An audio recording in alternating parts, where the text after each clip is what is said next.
So why do I say that Robert Plant is as Led Zeppelin as ever? First of all, I'm going to give you an example. What's the best way to take a look at Led Zeppelin? Well, their very first album. All right, this is them out of the gate. Led Zeppelin 1 or just the album Led Zeppelin, right? It's on that album.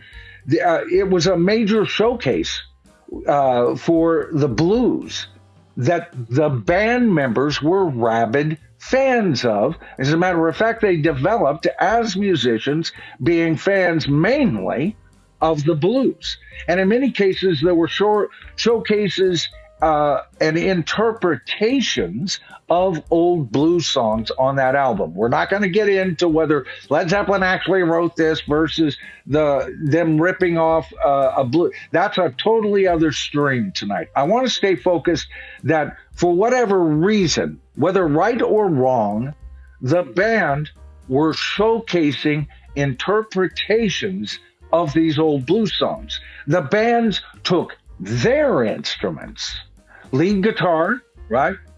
Bass, vocals, occasional harp, occasional keyboards, and drums, and crafted from that point and made interpretations of classic blues songs. Saving Grace, though, you have to admit, it's a major showcase of the blues and Americana, but Americana is kind of the blues. So I'll just say blues from now on, in a way that the band, a genre that the bands are rabid fans of. Okay, just like Led Zeppelin was in Led Zeppelin 1. And with Saving Grace, there are showcases and interpretations of old blues songs or Americana. Couldn't help myself. Again, just like Led Zeppelin did. And third of all, Robert's band, Saving Grace, by the way, the album's named after the band and everything, they take their instruments.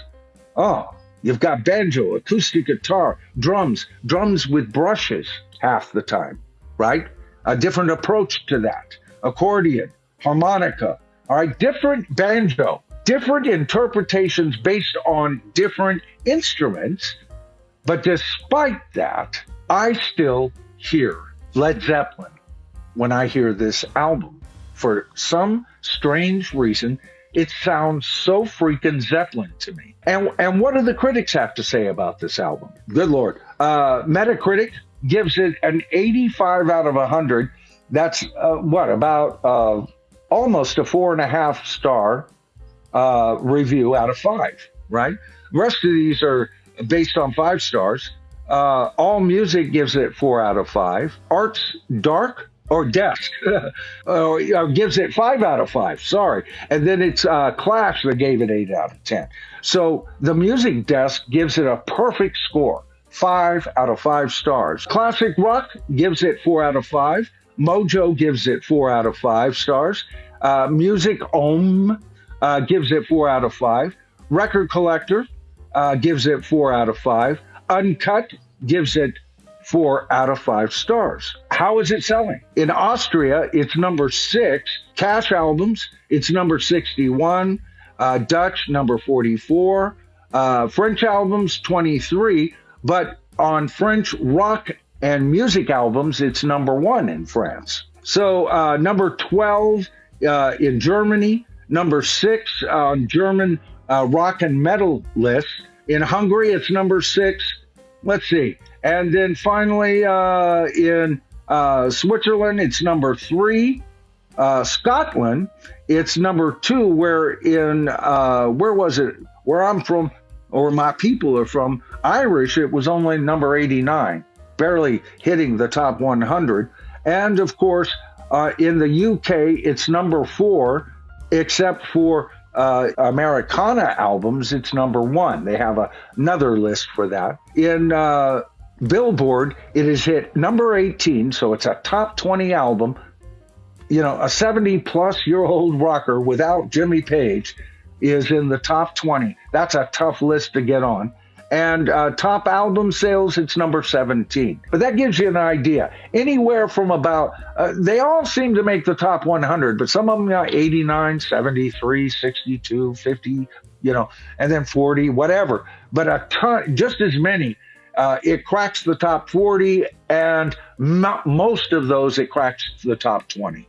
So it's doing real well in sales. I looked it up. They don't have the numbers, but based on chart positions and the amount of streaming, it's doing extremely well in streaming. Side one is absolutely awesome.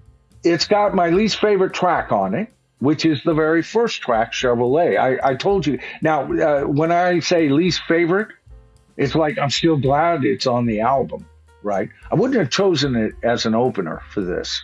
I think I would have switched it with track 2. But it's an amazing song. Don't get me wrong. But Donovan also did a version of this song, Chevrolet, and he called it Hey Jip. And that's a much more jangly, syncopated, and that kind of calls to me. But once I sit down with the fact that this album has a generalized style to it, Chevrolet is a fabulous song, right? Now, most of the songs on side one are the shorter songs, except for Soul of a Man. That's 4+ minutes, right? And Soul of a Man is just as good as anything on side 2. Side 2 is the sweet spot for me, right?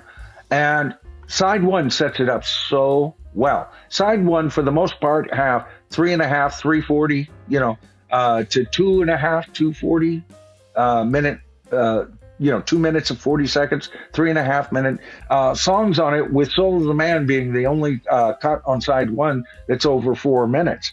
Whereas side 2 is mainly cuts that are 4 minutes or longer. And every song on side 2, to me, is a masterpiece. Soul of a Man is a masterpiece. And there's another one on side 1. I didn't get it. I'd have to look at the list, and I don't have it on me. I'm still getting to know this album. Let's see if it's big enough for me to read here on side 1. It's A Beautiful Day. Okay, which at first I didn't care for. And I thought, okay, that's going to be the weak spot. But it develops so well, and it is a wonderful song. So as I've got to know, see, that's why you got to listen to an album in its entirety, folks, sometimes. Because sometimes songs won't stand on their own. If he had just done a special rendition of Chevrolet, and fans already had heard Donovan's Hey Jip, I don't know that it would have survived on its own. But in the context of this album, it's absolutely wonderful. There's not a flaw on side 2. It's flawless. And it is nearly flawless on side 1. Let's talk about a set list. What is he doing? He's doing 14 songs. Yeah, 14 songs. He starts off with the first cut is a song I haven't heard. I haven't found a video of it yet on YouTube, called Cuckoo or Cuckoo. And it is a traditional song, much I would imagine like what we're seeing on Saving Grace. And the version performed by Robert Plant with his band is a cover of the traditional arrangement, the version by Clarence Ashley. But notice this, 14 songs. 14 songs, folks.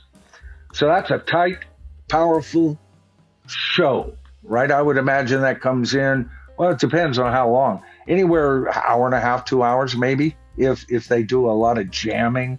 And this band jams great. But out of those 14 songs, how many are from Saving Grace? Quite a few of them. 7 out of 14. Half. That's touring an album. Half. And this is a guy who's got hits. Half of his show is based on what he considers the very best of Saving Grace, 7 tunes. But what else does he cover? Well, he does a cover of Neil Young's For the Turnstiles. And that remains 5 songs, right? There's only 5 songs left. All Led Zeppelin, folks.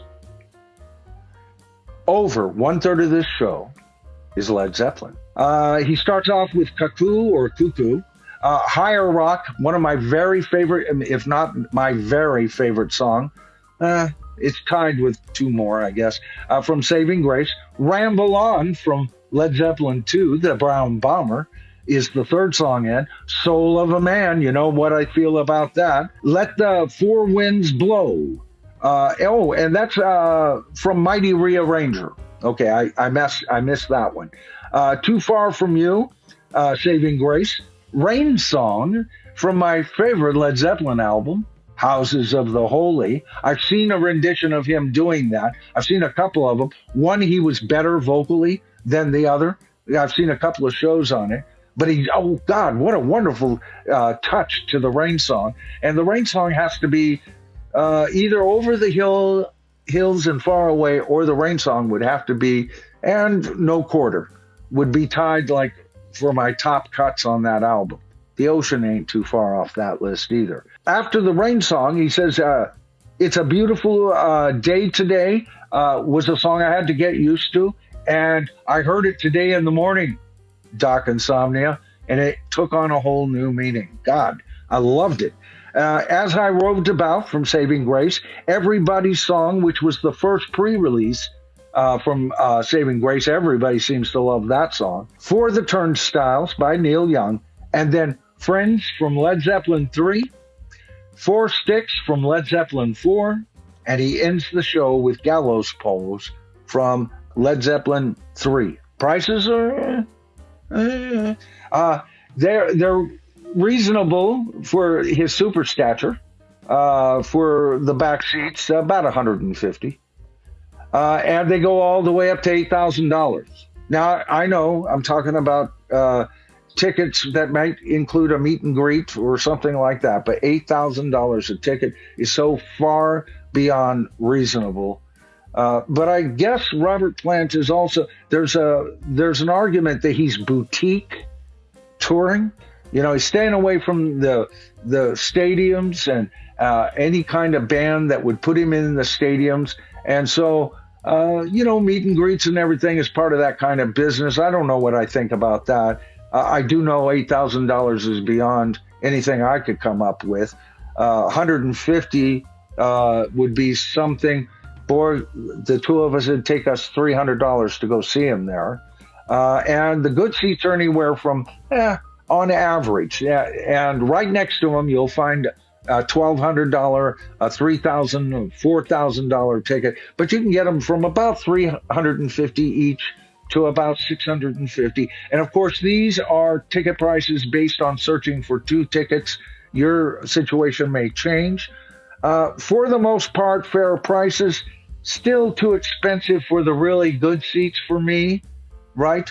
But to see him, wow, that's such a temptation. Then I looked at where he was playing, Oakland, California. No thanks.